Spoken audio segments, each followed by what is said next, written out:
And hey there, how there, ho there, and a gracious good Saturday morning to all you fine folks out there.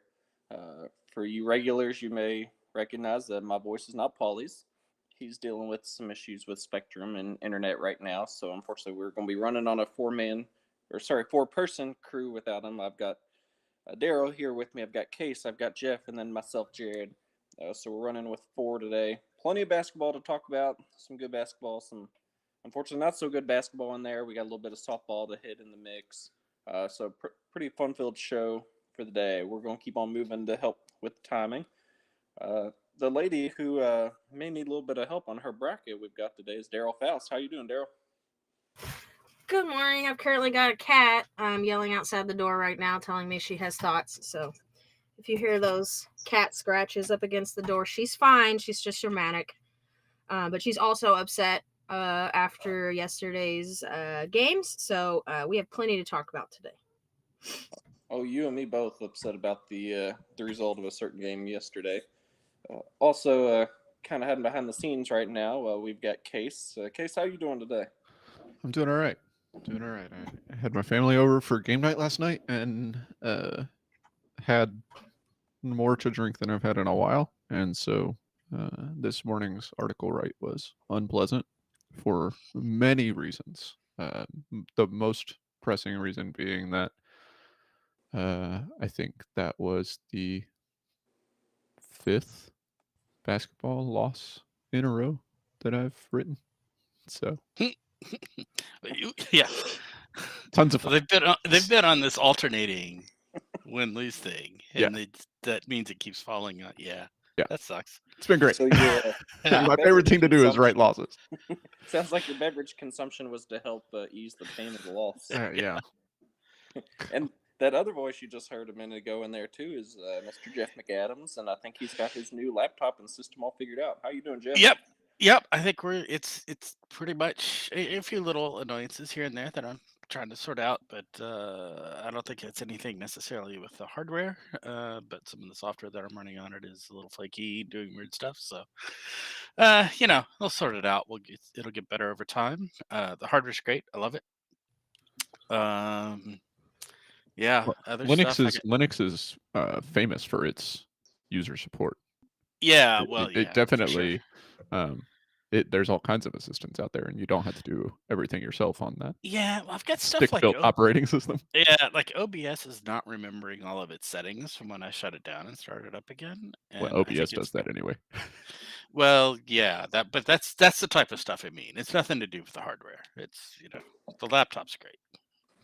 So, got let's see other stuff going on. I found out this week that I'm going to be giving a talk at a conference in May, so that's got me like both like kind of oh cool and oh crap at the same time. Uh, Anxiety. yeah, so Moving up in the have world. yeah, it'll be interesting. We'll see how it goes. It's I'm excited for it, but it's also obviously a lot of prep and new territory for me. So we'll see how it goes. And I am the not so mysterious fourth voice that's behind the scenes here. Jared just kind of taking the lead from Paulie. Hopefully, we will have him join us later if they can get some of the internet issues figured out. But it does sound like it's more of a regional thing in his area than it is just his home. So praying Spectrum will get that fixed. I know basketball season is his favorite season, and he wants to sit at home and watch the games all day. Before we get too much into some of the basketball results yesterday, we're going to hit a little bit of scheduling and Twitter since there's plenty going on for Louisville athletics across the board. Case, are you taking that one over, or what are we going to do on that? Yeah, I got you. There's less since we don't have to talk about a basketball game tomorrow, unfortunately. But swimming and diving are taking place in the NCAA championships, so doing pretty decently in that so far. 7th as a team. That's going on all day today, and trying to see if it continues. So today is the last day of the NCAA championships, so we'll have some final results coming out of that. Women's golf is at the Clemson Invitational in Clemson, South Carolina. Lacrosse is putting their road win streak to the test, taking on North Carolina in Chapel Hill. getting underway right now. Actually, that one started at 11 a.m. Women's soccer playing some spring ball. They are on the road in Lexington. They're playing Kentucky. That one's at 1. Women's tennis women's tennis hosts Xavier at 1 p.m. Baseball is at Wake Forest. Softball continuing their hosting of top 10 Duke. Game 2 of that series at 1. Jared will be hustling and bustling to get over there. Tomorrow, women's golf continuing that Clemson event. Softball wraps up against Duke at noon. Men's tennis takes on NC State and Tennessee State tomorrow at Bass Rudd. Monday is an off day for everybody. Tuesday, softball and baseball in action. Baseball playing Cincinnati at Jim Patterson at 5, and softball taking on Indiana at Ulmer at 6. That match against or game against Indiana will be on ACC Network proper on Tuesday evening. Wednesday, lacrosse is taking on Xavier. They will play that Wednesday night in L&N Federal Credit Union Stadium at 7 p.m. And then another swimming event listed for NCAA. It's very unclear what happens to me. What's happening with NCAA swimming championships. I don't know why there are so many different events and why the UofL composite calendar does nothing to identify what they actually are. Track and field begins. Sorry, not bitter. I'm not mad about it. Don't write that I was mad. I think that might be the men's portion. If the women's portion is right now. I don't know. Your guess is as good as mine, Jared. So, you know who has the power to I do that? bet that is it. Yeah, they do them separately. Yeah, but you know who has the power to identify that? Yeah. Go Cards. They do. Track and field begins their outdoor season. 2 separate events in Texas. I'm not going to pull up Google Maps to figure out how close San Marcos and Texas State are to Austin and the University of Texas, but they are about an hour or so, I think. Actually, no, where San Marcos is. Yeah, not too bad then. Yeah, shockingly. So maybe they will compete in both of those events with various team members at different times. But those are Wednesday through Saturday. Thursday, sorry, I keep scrolling on the. I keep scrolling on my. The composite schedule. Yeah, it scrolls in the background while I have the like a day pulled up. Interestingly, Thursday on the composite schedule lists a ton of events, and when you expand it, it lists 2 events. So women's tennis taking on Clemson, and baseball taking on Florida State. Track and field also listed, and swimming also listed. I think those are those continuations of the events through Saturday. Next Friday, 10 events on the calendar. Jeff will be excited about one of them. Yes. Maybe more than one of them, but at least one of them. Might get to go see it. He might get to go. Purdue in West Lafayette volleyball taking on the Boilermakers. A time not listed yet, which is interesting. But that'll be the second, I believe, of their 4 spring matches. Is that right? Yes. So they'll play that one, then they'll be on the road again somewhere, and then they Kentucky. They're at Kentucky. Okay. And well, then, they're playing Kentucky at Transy, actually. Transylvania. Oh, because Memorial is under renovation. Memorial is still under construction. Yeah. And then they host Tennessee in mid to late April. Is that right? So correct. So that'll be exciting to see what they've got there, coming off of their hard-fought spring loss against Dayton. Sorry for the chuckle. It's just the off-season schedules are they never mean anything. Oh, it's always weird. Really. Yeah. So I'm sure Kentucky, if they win, will have all kinds of things to say about a match that doesn't matter. Rowing is in Sarasota for the Sunshine State Invitational. Track and field again. This one's interesting because they have that event in Texas. Those 2 events in Texas, but they also Friday and Saturday have 2 events in Stanford and San Francisco. So all kinds of different track and field events going on there. Men's tennis is at Duke Friday at 5, baseball continues their series against Florida State in Tallahassee. That one will be at 6, and softball heads on the road to start their series at Pittsburgh at 6 p.m. as well. No video listed, potentially an ACC Network Extra video feed there, so we'll just have to see. That'll do it for scheduling. It is, like Jared mentioned, it's surprisingly busy. Unfortunately, won't be talking about any Sweet 16 games next week, which we will get into in due course. As for the tweet machine or post machine, where things are not tweeted but are posted and would blow up an entire brand for some reason, I am best case scenario, BSD case scenario. Polly, who is not with us this week, as Jared mentioned, is at Cardinal Couple. Jeff is at Card Couple Radio and at Jeff McAdams. Daryl is at Daryl Faust 4, and our fearless leader this week is at Mr. Anderson Jared. So that'll do it. I don't think I can procrastinate the elephant in the room any longer. Yeah, unfortunately, that's something we are going to have to hit today. I know we prefer to cover the joy and excitement of Louisville women's athletics, but along with that, we do have to cover the disappointing side, including a 71-69 loss in the opening round of the NCAA tournament for our Louisville women's basketball team. They fell to Middle Tennessee State, so thus concludes their season this year. It's got to be a pretty disappointing loss. Whoever maybe wants to go first on that and give their thoughts on it. Don't everybody jump at once. I know. Hey, You're there, Jared. can't wait for But that. just reading the recap, what a bummer to have a lead heading into the 7th and then let it go like that over a top 5, give or take, squad like Duke.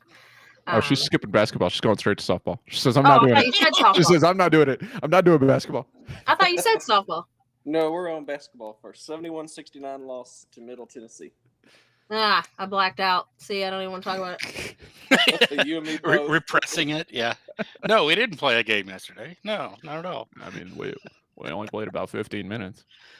Right. Yeah. So all right, I guess I gotta talk about it. But so I was at work watching, super happy in the first quarter.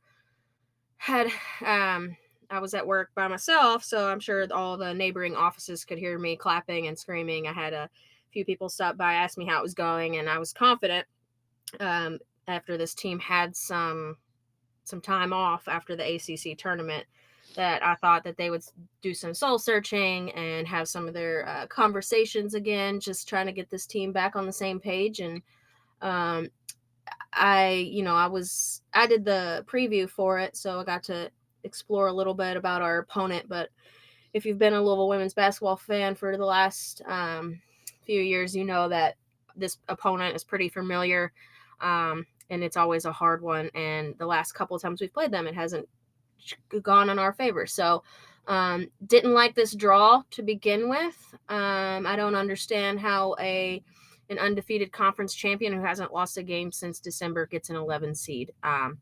If you look at the other 11 seeds in the bracket, you'll see that one of them was a play-in game. So that's frustrating because those two teams were like 19-17 or 18-18. It's just something like that. And I just don't understand why this matchup was the first round. I'm not taking anything away from Middle Tennessee.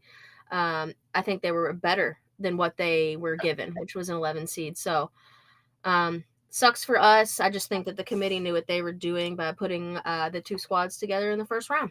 I was going to say, NCAA. I could tell you why they got an 11 seed, and it was so that they could get matched up against 6 seed Louisville. Like, there's not. There's no other. It's not conspiratorial. You look at the NCAA bracket creation over the last 6-7 years, and especially on the women's side, right? They put storylines in place on purpose. I mean, yeah, and it's not just one side. We've said it multiple times. Even as soon as thou who shall not be named transferred last year, I said, just wait. They're going to put these two teams in a potential matchup next year in the tournament. And what did they do? They didn't even make it past the second round before they thought these two teams were going to meet up. So you can't tell me that wasn't calculated and intentional. Yeah. But luckily, we don't have to deal with it. Yeah, luckily. Yeah, luckily. Well, we would have preferred the other upset, right? If Rice had beaten LSU and then Louisville. Oh, didn't play absolutely. LSU. Which Rice did play LSU very close for LSU being a home team. The latter taking the 70-60 win. A certain unnamed person for LSU finished 6th on the team in scoring, not between both teams, but on LSU's team. And then I think they put her in the post-game conference, didn't they? Yeah, she was asked. Why? How are you going to put a player that didn't even score top 2 in the post-game? About a little. Yeah, she had a specific question they wanted to ask. And it's disgusting, you all. I do want to credit the LSU SID and whoever else may coach the players who reminded her before this game, after she was caught on national TV in a reaction on the bracket, advised her not to comment on the Louisville subject at all. So I do want to give a little shout out to the LSU staff for. Oh wow! How'd you find that out? The way she answered the question. Gotcha. Just it was very. If you go back and you listen to it and you watch it, you can tell it was scripted and well prepared, knowing that question was coming. Anyway, I don't want to talk about her anymore. I don't want to talk about LSU. There's no point, right? Louisville women's basketball season ended the same way that a lot of their games did. Mm-hmm. They were complacent for 25 minutes and they lost the game when they had an 18-point lead. There's not a whole lot, and we talk about the joy and excitement. We're going to be plenty excited, which is what I put in the article today, but not very joyful. How many losses have you had to cover, Case? 5 in a row. That's awful. 5 in a row at least. I don't know. I don't understand how game after game Jeff Walz came into the post game and said that he just can't get them to pay attention to the scout. Middle Tennessee had 6 players. One of those 6 players played 8 minutes. Just play defense on the players who shoot the ball. I don't get it. I don't know if they were like, oh wow, they're just missing today, because teams that shoot don't just shoot through their misses ever. That's not a thing that happens, which is exactly what Middle Tennessee did and started making shots. And Louisville was like, oh, cool, we'll just go on a 5-minute scoring drought in the fourth quarter of a close game. That'll be a good plan. And that's the way it goes. I don't know. I'm gonna get too worked up talking about how frustrating it is. But I don't get it. I mean, credit to them credit to the Louisville team for showing some modicum of fight at the very end. Go down by 8 with 2 minutes left and still manage to have an opportunity to what they would have done is steal the game with Marissa Russell's last second heave that it was way closer than it had any business being. Yeah. But I don't understand what this team was doing for the last 2 months since February 1st when they did not win 2 games in a row. I don't think they ever truly gelled the way people were hoping they would. And that's a risk you take when you bring in a bunch of transfers. You look at 4 of the key players this year transferred in just for this season alone, pretty much, with one of them having another year of eligibility. And I don't think it caused drama per se, but I just don't think they ever clicked. Yeah, I think they got along well. As individuals, they all seem to really get along, and that's great. And that's a big part of it. But I don't know if they ever. I think it's more that they never really bought into the Jeff Walz way of doing things, right? I mean, because he's got a distinctive style as a coach. And I'm not sure they ever really got fully into it, because a big part of it is that aggressive defense. And, that's what we've been talking about all season, is not playing the aggressive, defensive approach that we've come to expect. And I think that was a big part of it. And, we talked about, like I said, we talked about it all season. There's not anything really new in this game. So, I don't know. The one thing that's new to me or to this game, one thing that's new about this game to me, with this team in particular, is the players we're talking about, which we don't have to name them because everybody knows who they are, and there's no point in calling people out by name. But half this team came in for this moment. They transferred into Louisville to play this game, and then one of them showed up in this game. Yeah, that's exactly Yeah. what I was gonna say, Case. I Like, mean, what are you doing? Like, what yeah, was the what- point? I mean, how many games in a row? Like, I want to say, December to January, where one player was starting to figure it out, and the team saw that, and they were feeding them the ball. I can think of the Kiki game. I can think of the Sydney game. I can think of the Nyla games. And it just, you could see that they were starting to figure it out. Like, we're just going to get the ball to whoever's hot. And then in February happened, and no one was getting hot. Everybody just disappeared. Like, I'm sorry, but like, Sydney, where'd you go? Kiki, where'd you go? Nina, did you ever Juanita show was the up? one that showed up yesterday.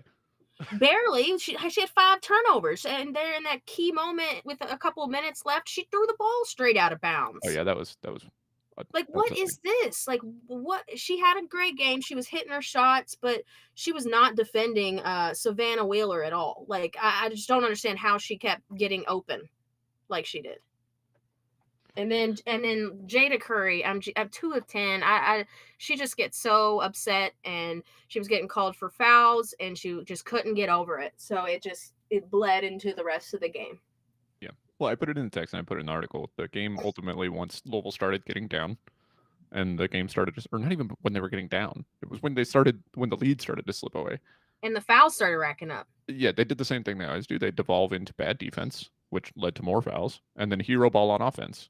But it's like, if they're getting called for fouls and then they stop defending altogether, why are they still getting called for fouls? They weren't even defending. I don't know. I mean, Louisville had 7 assists on 11 made baskets in the first quarter, and then they had 13 assists for the rest of the game, or 13 total assists in the game. It just they stopped doing what they were doing in the first quarter. There were a bunch of those. They wore out the possession arrow, which the announcer could not stop talking about how much of a workout the possession arrow was getting. It was like, instead you could talk about how when players dive on top of another player who has control of the ball, they call a jump ball instead of a foul. Right. You're literally praising something that wasn't a jump ball. That was a foul. Like, what are we talking about? Well, it was obviously a Blue Raider broadcast. They kept talking about how Middle Tennessee can get back in this. They were not talking about how Louisville can get past this round.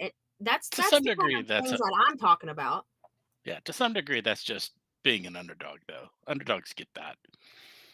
Yeah, but where I feel like they talked to the other coach when we were winning at half, like they were showing their players replays and celebrations and not ours. It was just, I mean, maybe we didn't have anything to celebrate, but you know what I mean.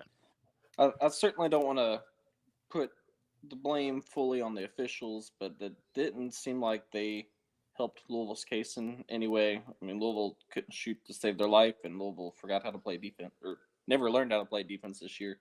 But you're looking at the difference in foul calls is 25 on Louisville versus 15 against Middle Tennessee. And then your attempted free throws, the Cards got 10 while the Blue Raiders had 33. I mean, that's the part that sticks out a lot to me is they won the game at the free throw line, which is only awarded when the official blows their whistle. In the second quarter, Louisville got called for 8 fouls, and Middle Tennessee got called for 5 fouls. So you're like, oh, well, that doesn't seem that big of a disparity. Middle Tennessee took 13 free throws, and Louisville took 2. And then our best player, our biggest player, Olivia Cochran, gets put on the bench with however many, or like just a few minutes left in the third quarter. So there goes our scoring. There goes our leader, and it just wasn't a fun game to watch. It was just petty fouls. I just can't stand it. I will say, Olivia Cochran's 4th foul, right after she picked up her 3rd foul, maybe don't hook and hold the. Yeah, I did see it. Maybe don't do that when you're playing what is being called tightly, at least on one side. And then Nyla Harris did the same thing later. Like, yep, just don't do that. Mm-hmm.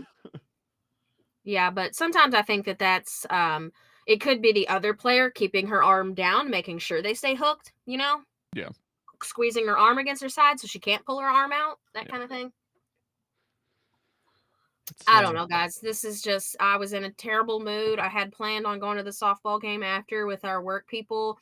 The weather kind of scared a few of them off, but I was just in a terrible mood after. Like, this is what happens to me in March Madness and basketball. It just ruins my mood. I just want to go home, lay on the couch, definitely not watch any more basketball. Daryl, I was in a bad mood when I went to softball. I left softball in an even worse mood. Even worse. Oh my God. I'm sure. It was good for a while. It was good while it lasted. good for 6 innings. Yeah, it was good. 6.5. Well, no, not quite. Not quite. Well, but before we fully transition into softball, obviously we know with our women's basketball team, Sydney Taylor, Kiki Jefferson, and Nina Ricards are out of eligibility, so they're gone. We know Olivia Cochran's confirmed she's coming back. Marissa Russell in post-game yesterday confirmed she's coming back. We know Nyla Harris is going to return. We assume Jada Curry, after transferring in this past season, will stay. So it seems like there's a pretty good foundation to start with, along with a lot of freshmen coming in. Where do we think this team's going to stand next season? And do we still need some additional key pieces to come in? Real quick, I'd like to say I am very scared of next year's Nyla Harris. I think that she is a very passionate player and she gets it here for Louisville. And she was very, very upset yesterday that her dance was cut short. And she is a former dancer, and you could see that in her game. And I did not like the shots that the broadcast crew was showing of her. It really, really pulled at my heartstrings. She's very upset, and I think that next year she's going to have a different mindset. Her, Marissa, and Olivia are going to come together this summer and just put it all out there. Anybody that comes in, this is our goal. We're going to do this thing. We're going to the Final Four next year. I'm not joking, guys. I think that we're going to see these core players just turn a page, a light bulb moment. I hope so. I think that's a part of what we were missing was that, one or two players to step out and say, "Hey, this is our goal. This is what we're gonna do. We're gonna nose to the grindstone and get it done and do the way that we know it takes to get there, and not screw around with it. Play defense. The reason you came here. Yeah, Well, you can't just the reason depend you came upon. here is for this chance. I just thinking about this game yesterday, and I'm not pointing fingers, but I'm sorry, but where was Sydney and Kiki? What were you doing? Did you even show up? Well, I think, to the point of next season, we're getting back to how Jeff Walz likes to build his teams. It's going to be a more freshman, a naturally recruited class. And I think that part of the problem this year is Olivia Cochran came in knowing she needed to be a leader. It was her senior year. She talked about it at the end of last year. She talked about it during the beginning of the season. And I don't think that as a team, it was received, both from like you mentioned earlier, Jeff, the Walls kind of coaching mentality and Olivia Cochran's leadership. I don't think that was ever received effectively by the team. And I think that building a team out of grad transfers has the potential to go that way. And unfortunately, it did down the stretch. So I think that next year, you're replacing very talented players with incoming freshmen who are very talented, but they are still going to be freshmen. And I think that maybe that mindset and all of that can make a difference. So, I'm ready to turn the page. It doesn't matter if we're ready to turn the page. The page needs to get turned, right? There's no the page is gonna turn. Right, season's over. Like, there's no Yeah. you can't undo the fact that they lost and it was it's a one and done tournament. That's the way it works. So, yeah, I think I do have high expectations for next season's team, and I think that those can be well founded. So, trying to find my joy and excitement, like moving out of. I'm not too concerned with all the freshmen we have and how they may perform in postseason after watching Iowa State's Fab Five, whatever you want to call their freshman five that they had this year because Iowa State was down by 20 last night to an experienced Maryland team and came back to win that ball game, mostly running on freshmen. That's the second biggest comeback in NCAA women's basketball history, by the way. And if we're going to talk about large comebacks, we can overshadow Louisville's. It immediately moves Middle Fall. Tennessee's from tied for third largest to tied for fourth largest. Yes, but just seeing what those freshmen did with Iowa State gives me hope that next year that we can do that with our freshmen, especially since we've already got some veteran players on this team that can help coach them up and develop that much quicker.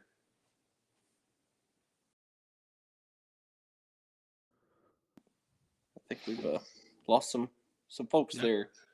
No, we we're just still here. I think we're ready to Ready breathe. to move on? Yeah. So we will go ahead and close this chapter on women's basketball and take maybe a much needed break from women's basketball for a while. I know this season is. We'll write the postmortem later. Yeah, I mean, as I guess much fun as Jeff Walls had or that he's talked about, that he's enjoyed it, from maybe a fan or media standpoint, it's certainly been a little more frustrating. So go on, we'll put this one to bed. Thankfully, it's in the past. We do have some softball and some lacrosse to switch over to. I know Daryl's wanting to talk about some softball, but she stepped away. So let's switch over to lacrosse. Real briefly, they did get a midweek win to get them back to 500. Case, did you get a chance to watch some of this? I know you saw the final stat. I did not. I was keeping up with it on Twitter, but I didn't get a chance to watch it. It was a nice 11-8 victory on the road at Liberty University. This win does put the Cards at 5-5 on the season. It was Louisville's lowest goal total since early in the year when they lost to Virginia Tech and Lindenwood in back-to-back games. They've had a really hot streak on offense, but this one it seems more like defensively is where things really kicked in. UofL's defense was able to lock down Liberty and not allow more than 2 goals in any quarter, which is great. I mean, if you're shutting teams down like that, you're certainly going to put yourself in a good position to win some ball games. Do we think that maybe Louisville Cross is starting to find its stride under Scott Teeter? They've had the string of success these last few games. Yeah, it was interesting because they had that low output. It's their lowest scoring output in a win this season.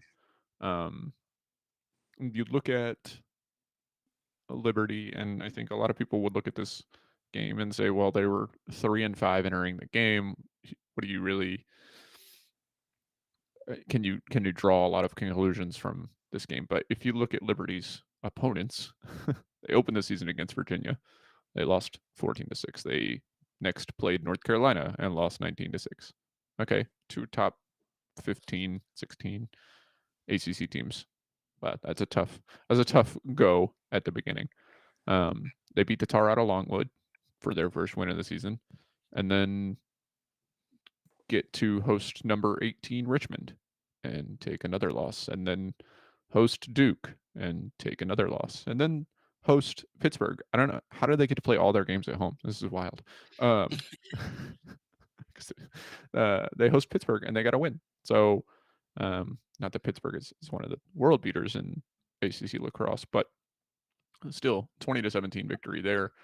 Their offense was really coming alive. So after those 2 slow starts, they scored 16, 11, 13, 20, 20 against San Diego State in a victory there, and then lost to Arizona State before taking on Louisville. So to hold Liberty at home to, like you mentioned, Jared, 2 goals per quarter, and then win, albeit they did it again kind of the same way they have, with a lot of scoring in the first and a lot of scoring in the fourth, and then nothing in the middle.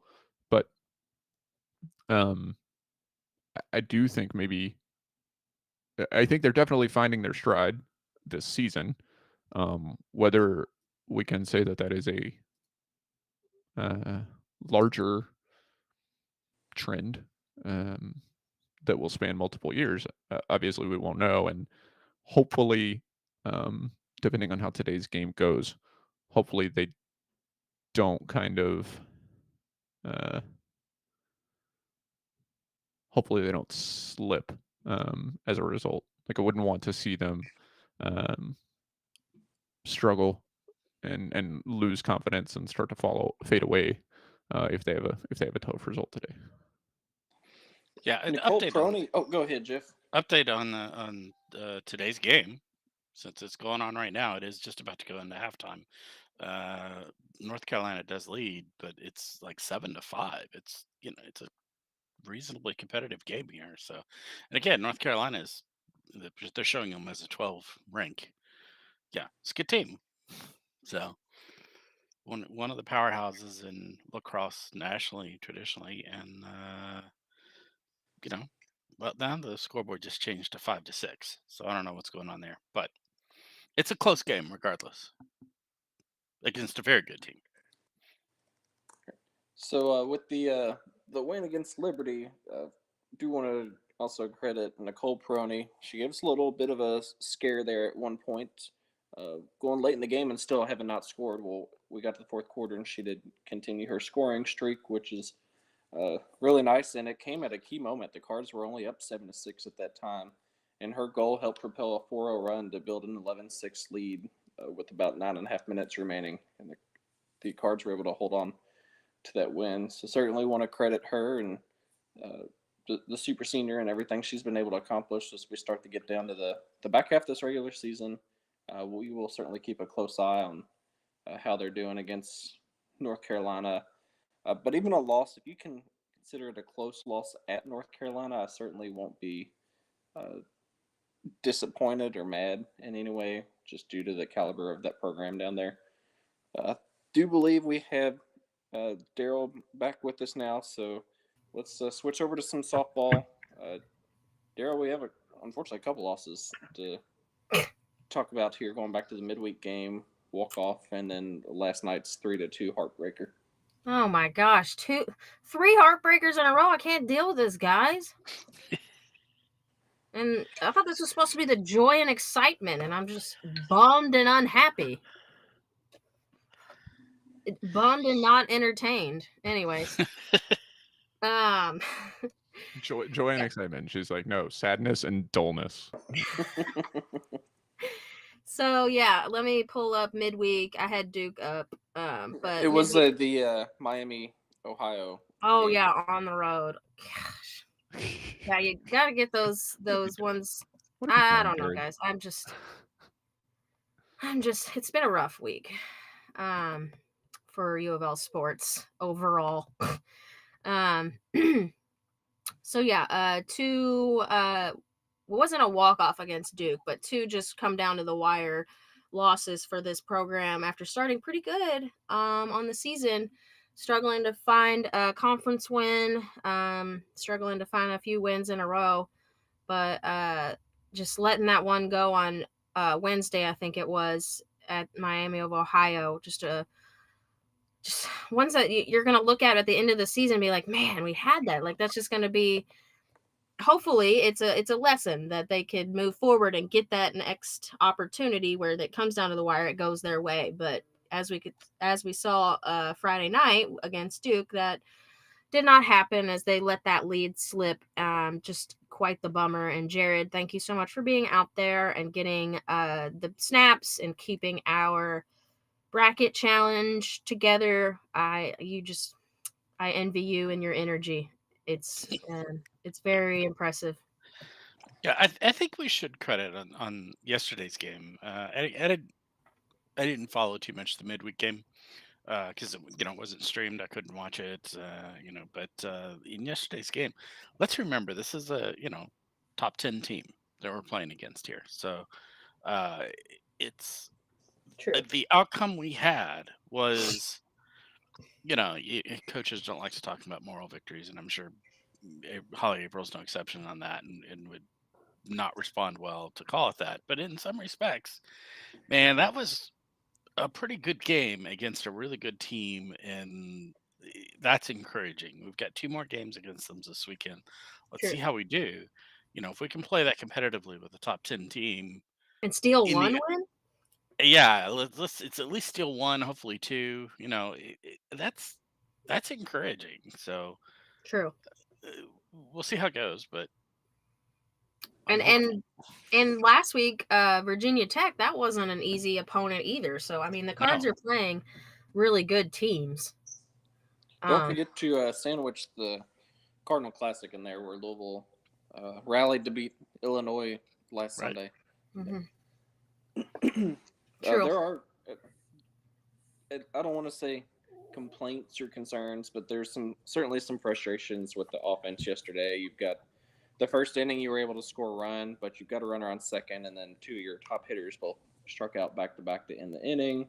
And then you've got multiple situations throughout the game where you've got base runner or base runners on, and you come up and you're working with your slap hitters who cannot do anything except slap hit, unfortunately, and you can't leave runners on base that way, especially if they're on second or third in scoring position. This was costly in the bottom of the seventh. You had Matty Grant that was able to get a leadoff double to second, and then you had a where the pinch runner was able to advance to third on a fielder's choice. But then you've got back-to-back slap hitters to close out the game, and there's a strikeout and a ground out, which Duke was playing, which I'm not a fan of, but a very nasty shift where they sent second base over to the left side of the infield, running three there, and they pulled right field all the way up to play the normal second base position. This type of shift is actually banned in MLB and college baseball, and I think National Fast Pitch professional softball at this point. So it's something that I would like to see instituted in college as well, because I think it takes away from a good chunk of the game, especially teams who rely on small ball to help be effective. I'm not a fan of it. Why are you playing five infielders plus a pitcher and a catcher? It's not a big infield in the first place. It's a softball infield. If you can't run with four normal infielders, then you got some other problems defensively I'd be concerned about. These are the questions we need answered. So I was certainly frustrated there, but a lot of that also goes back to how our lineup is set. Maybe you shouldn't put back-to-back slap hitters first and second in the lineup. I don't think is good in terms of a situation where you need to drive somebody in. Space those slap hitters out a little bit among some power hitters who can put the ball in the outfield. Because if either Chelsea Mack or Paige Garrity was able to stand in there, turn on one, hit it to right field, it's a stand-up triple, maybe even inside the park home run because it's wide open. So just really frustrated with that. Got a point. Yeah, I think it's a valid question on the lineup on there, but one of the things we have talked about a lot is needing to see more offense out of this team, and it definitely wasn't there yesterday. And this lineup is a little new, right? Paige Garrity moving that far up in the lineup is a relatively new thing, so maybe it's been an experiment, and maybe it's not the greatest results, and go back to where it was. I don't know. But I agree with you. Having two slap hitters right next to each other in the lineup it can be problematic, I think, in that respect. So maybe it spread them out a little bit. Doesn't seem like it's going to move runners around the bases. Seems like it's going to create a lot of double play opportunities. Yeah, I mean, I get the reasoning behind it. Is the idea is just to get on base. If you think Moneyball here, what do? They get on base, and then you have your Daisy Hess and Riley Frizzell and Gabby Holloway out there, cranking long shots then to drive them home and score multiple runs. But yeah, there's like you said, there's a lot of opportunities for picking up double plays and fielder's choices and stuff like that don't necessarily help. So yeah, I don't I don't want to harp on the way the lineup's constructed too much, because you kind of, when you've got the tying run at third base and one out, you're not expecting your leadoff hitter to go down looking.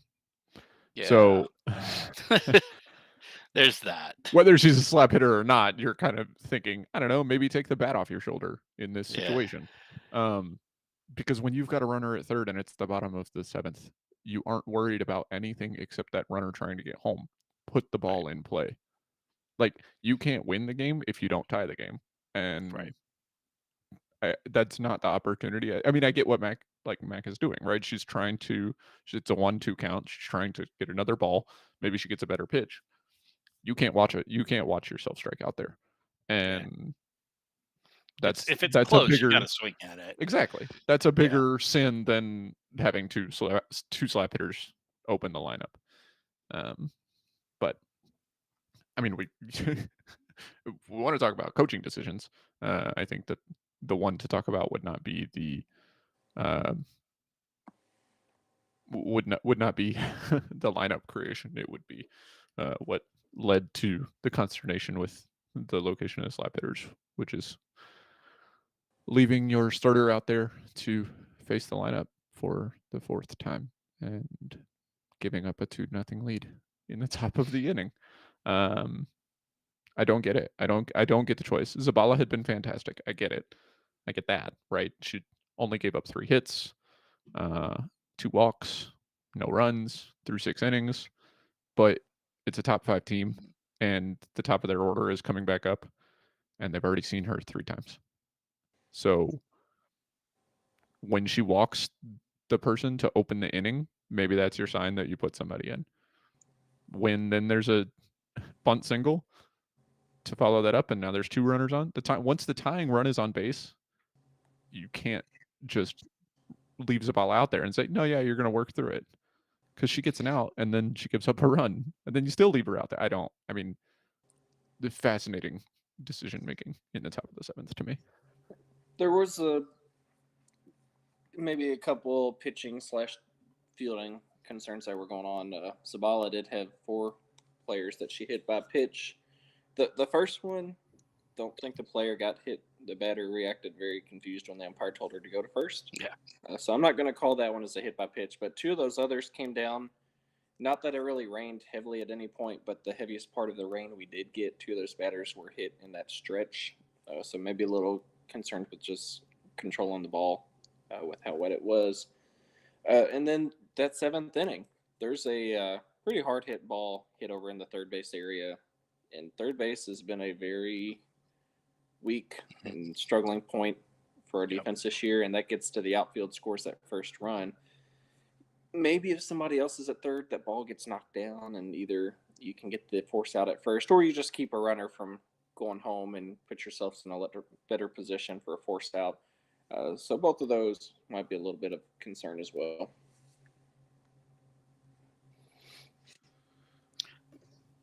Yeah, all right, guys, I'm back. I'm sorry. Lost all. I lost it. Daryl, they left Zabala in for the 7th. What do you think? Well, I mean, it didn't work, so we need to come up with something else. Yeah. A fresh arm, maybe? Yeah. Hey, Jeff, I think you were getting ready to chime in there. Mostly just to fill the space. Yeah, it's that we've talked all season about this team needing to be able to produce more offense, and we've that didn't happen yesterday. I think that's something that we're kind of skipping here in the discussion. I think all the points we've made are valid, and there's some concerns there, but we do need to produce more offense. And some of that is on Duke. They're a good team. They're a good defensive team. That makes it harder to score on. But yeah, we definitely need the more offensive approach to come out here as well. I don't want to just harp on defensive choices. So yeah, it's a bummer. You could have had this one. Like, how would that have started off this series if you get that win over I'm just calling them top 5. Like they're up there. Yeah, they're close. And I guarantee the Blue Devils know that they snuck away with they escaped into a season ruiner. So yeah, so they're gonna come out with some fire as well. I get where we're coming from with you have to score more runs, right? That's how you win games. But 2 runs was enough to win yesterday. Should have been. Yeah. And 2 runs has won Louisville games this season, and 2 runs have lost Louisville games this season as well. Yeah. But if we had more than 2 runs, then we could have escaped some of these some of the mistakes that were made. It just That's true. if you don't get that offense going, your margin for error becomes so small. Yes, it's true. Yeah. But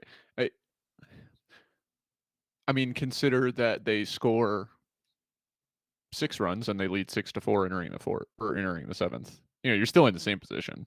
Sure. Yeah. You probably aren't leaving your starter in because they've given up 4 runs at that point. But you got to have nails at the end of the game, I think, in some circumstances. And this was one that they needed them and they didn't get them. So it's unfortunate. It's double unfortunate to basically have the same thing happen 2 times in a row because they give up the walk off against Miami in the midweek. You look at the loss to Virginia Tech last weekend or 2 weekends ago, a 3-4 loss, another tight game. And you look back at the second game against Illinois, they lose the first game badly.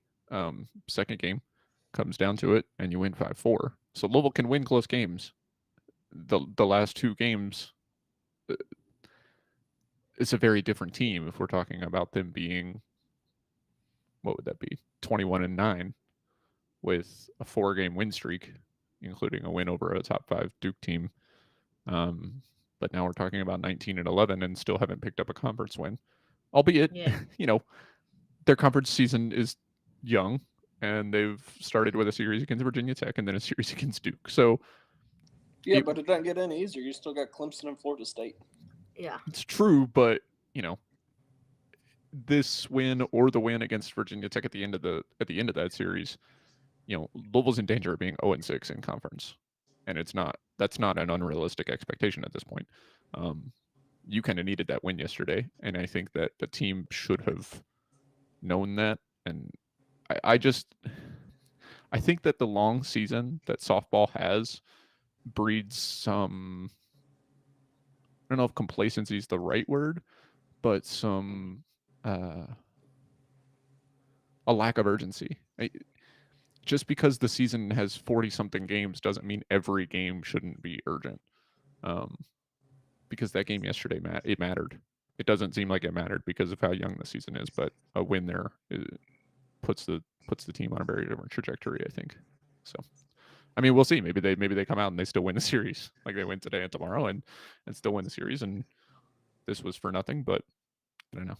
Yeah, that's the way I feel about this team. There's so much opportunity in college softball for momentum, not just in any specific game, but in the season at large. And this was a big opportunity that was missed.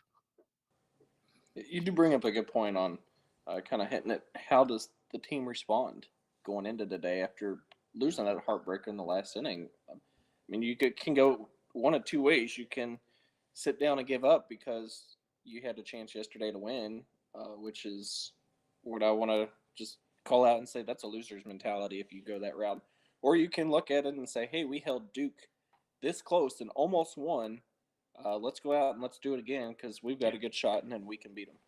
Yeah, finish the job this time. Yeah, put an extra little bit of effort in there and get it over the edge. Yeah. I do want to save just a little bit of time to go over some of the brackets and the pick 'em. I know we don't have Paul here to kind of help me with some stuff. There was some confusion on some brackets. People picking both teams and matchups to win some games and leaving out other games. So as we get later into the tournament, there's going to be some funky stuff and some missing picks in there. But so far, it's been a pretty close pick 'em for all of us so far. We do have a perfect bracket after day one, 16-0. Shout out Nick O for that one.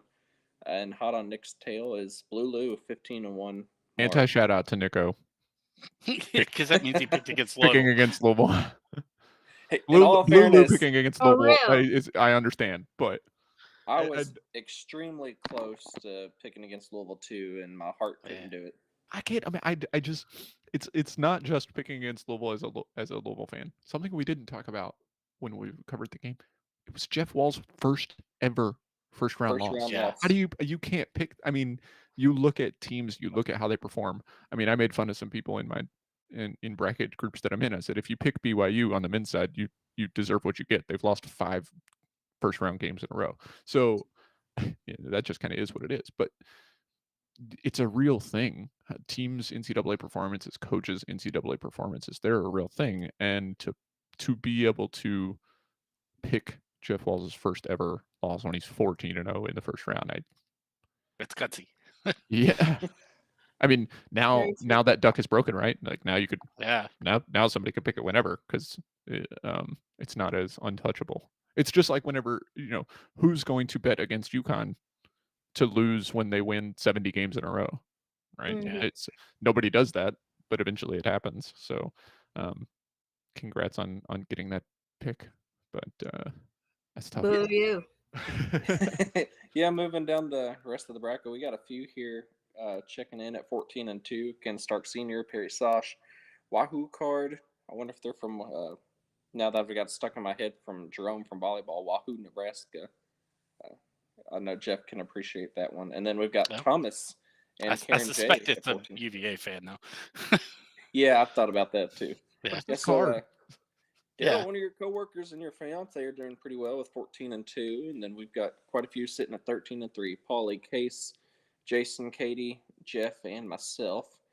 Kenny Schneider's hot on our tail at 12-4. Sonia, Arthur, and Cindy 11-5. He's gonna do it. He's going all the way down just to get this in here. Curtis 10-6, and then we've got somebody on this show right now that's sitting at 8-8. Daryl, you want to tell us about your expert picks here? Me? That's harsh. Well, nobody I else is at 8-8, Daryl. So yeah, he's talking about you. I pick based on teams I hate the most, and It's I been believe in yeah. manifesting, and I prefer not to put Louisville losing. So, I Well, don't care about your all's money. I don't want it. I How want many wins. how many losses? How many additional future losses? Or Oh. future wins do you lose when you lost Louisville? Did you have them going all the way? No, I had them losing to Iowa. Okay. I can't believe Daryl's not a true Louisville fan, not picking Louisville to Shouldn't win pick at Louisville to all. win. Gosh. I should have just gone with it. What was I would've actually trying to hurt do, your bracket, win? 'cause we've got a couple folks in there that did have Louisville going all the way, and they may be doing pretty all right now. They're gonna be bold. hurting them later. I mean, the saying is defense wins championships. We've been saying that this defense has not been great all season, so very bold to pick them going all the way. Well, still plenty of basketball to be played. I mean, that's only 16 games of a 63-game tournament. Plenty to go. I'm sure I'm like the rest of you all, where maybe I'm not as tuned into the rest of the tournament. Still going to watch because I do enjoy watching basketball, but it's hard to follow after Yeah, it is. Louisville took the early exit. Basketball's over. I'm going to be a little torn with this LSU Middle Tennessee game I'm not. tomorrow, Oh, though. go Raiders. You've got Haley Yeah, Van it's hard. on one team, and then you've got MTSU who didn't know how to do L's down on the That was other funny. side. It's funny looking back on it. I was I was unnecessarily angry when it was happening. I said things I'm not proud of about about Wheeler, and her inability to do L's down. But yeah, I'd still want them to win over LSU. There's a lot of reasons. Absolutely. There's a lot of reasons to dislike LSU that are not limited to Haley Van Lith. So It could be this season's, Cinderella. Let them go. Let's see it. I don't want to see them lose yet. Well, there's plenty of other options for Cinderellas out there too, I'd and a prefer lot if of it was this ACC one. teams still to cheer for. I'd prefer if it was this one. Yeah, I mean, it's always a little soothing if the team you lose to does really well in the rest of the tournament. Yeah. So, if you're gonna make me pick a Cinderella, I'm picking the one that beat us, right? Like, yeah. Yep. Well, I think that'll kind of help us transition into some final thoughts here as well as we get towards the top of the hour. Daryl, before your computer dies on us, what's some of the final thoughts you got? Final thoughts is I hate basketball and I'm glad it's over and I'm just ready for next season already. She hates it, but she's ready for next year. I hate it. She hates it right now, and then in October she's not gonna hate it anymore. That's You'll just have where I'm at. enough time to forget about that hate and move on. Yeah, that's just where I'm at this weekend. All All right, Case. While we got you, what's your final thoughts? Yeah. Congratulations. Like I mentioned earlier, swimming having a pretty decent go of it. The on the 100 freestyle, Christiana Regenauer, sorry, and Gabby Albiero are both going to be in the A final. Nice. So that'll be good for them. And Paige Hedrick is in the consolation final in the 200 backstroke. So 3 Cardinals going to be participating in finals today. So that'll be cool. Good opportunity for 2 to potentially win individual championships. Well, only one of them could. 2 have the opportunity. They would have to beat the other, which would be sad. One of them is going to beat the other one. So I guess they could tie. I don't know to what. I guess they go to hundredths in swimming. They could theoretically tie. I think they go to the thousands actually, but I Oh, they officially score it to the 1,000th, but they only publish to the 100th probably. I don't know. Maybe not. Maybe it's something to the 100th because I have seen there has been ties. Yeah. Yeah. It's So we'll. extremely unlikely, but yeah. I mean, Regenauer did only beat Albiero by 13 hundredths in the semis. So, That's just a hand placement thing, is all that is. yeah, that's one kick, right? Yeah. But yeah, congratulations to them, and good luck in this next round. Jeff, final thoughts from you? Update on lacrosse: 7-11, North Carolina leads. If I can trust this scoreboard graphic, because it's been showing weird things throughout the game, but it is near the end of the second. I think I said end of the second half earlier. It was not. I think it was the end of the first quarter, and it's near the end of the second quarter at this point. So, again, assuming I can trust this scoreboard. So. Yeah. It sounds like there's still plenty of time to battle back. I know Stat Broadcast did have it tied at 6-6 at one point, so been a nice little battle. But getting to me for my final thoughts, after watching a lot of this women's basketball tournament so far, it's quite apparent that it's not just UofL who gets a lot of bad officiating. It's everybody. So it's really time the NCAA hammers down and does something and figures that out, because it's getting pretty sad and awful. Just overall, all games so far. So balls in your court, NCAA. You already gave your final thought, Jeff. That can't send you off on another rant. My thoughts on women's basketball officiating are well known. So well documented. Yeah. When Jeff gets all of the Sunday article tomorrow, we may see a very long novel tomorrow about women's basketball officiating. There you go, softball. So the onus is on you to make this not happen. You have the power. Yeah, no, I'd rather talk about softball, win or lose. Yeah.